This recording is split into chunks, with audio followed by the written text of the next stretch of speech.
Hi guys! Mag-unbox tayo ngayon ng GM7 wireless gaming headphones ng Infinix MOI.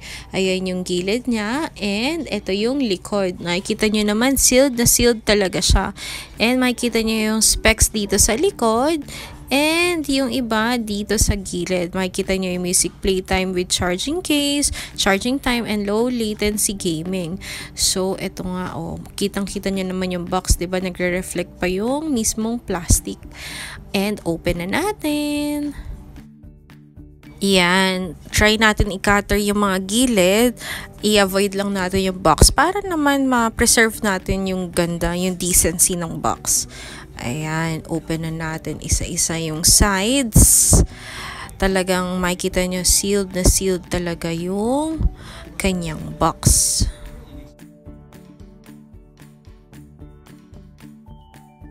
Ayan.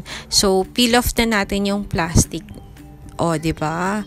Dahan-dahan natin siya i-peel off. Parang nakaka-satisfy yung pag-peel off ng box kasi parang feel mo na talagang bagong-bago yung headphones mo. Ayan, makikita mo nagre-reflect pa talaga yung mismong box. So, try na natin i-slide down para ma-open natin yung loob. Ayan.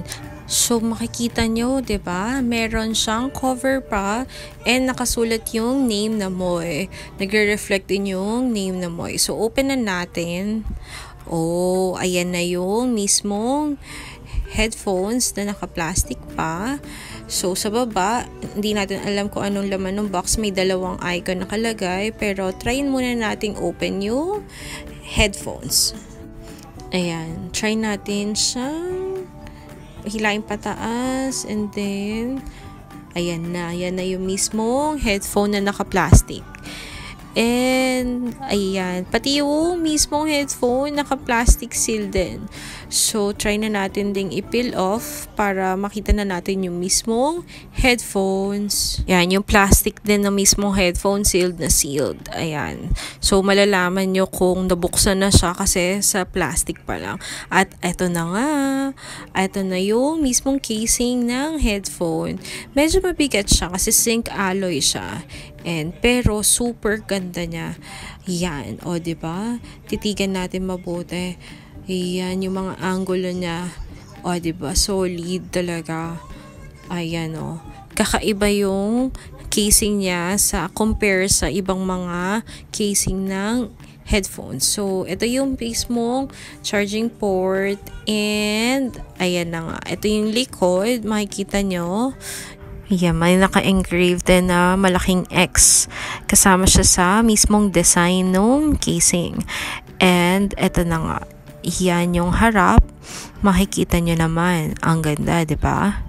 And pag bubuksan na siya, pipindutin nyo lang yung nandito sa baba. And, ayan. O, di ba? Nagbi-blink pa. Ibig sabihin ng blue, may charge pa. Tapos, pag red na yung indicator, lowbat na siya. And, ayan, mapapansin nyo, ito yung mismong headphones. Ayan. Tapos, ilock natin siya pabalik. So, buksan na natin ulit yung mismong case, which is the charging case na rin. And, ayan, try natin kunin yung headphone.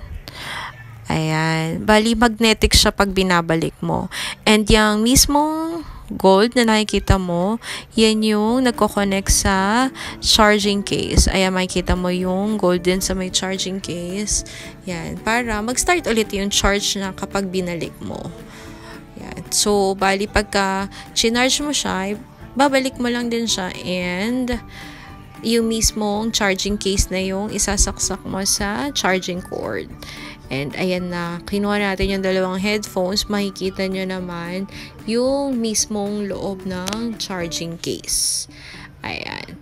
So, ibalik na natin siya. Bali, mapamagnet na siya automatically doon. And magsa-start na yung pag-charge na ulit. Yun. Yan, isarado na ulit natin. Makikita mo nagbi-blink pa, pero pag nilock mo na siya, wala na yung blink niya. Ayan. So, try naman nating tignan yung laman ng box na may dalawang icon. Ayan, kunin natin siya and Ayan. So, i-open din natin. Ayan. Pagka-open natin, ang unang makikita natin ay yung instructions manual ng Bluetooth wireless headphones. Ayan. Makikita mo sa likod, yan yung mga kung paano i-power on, power off, and pairing.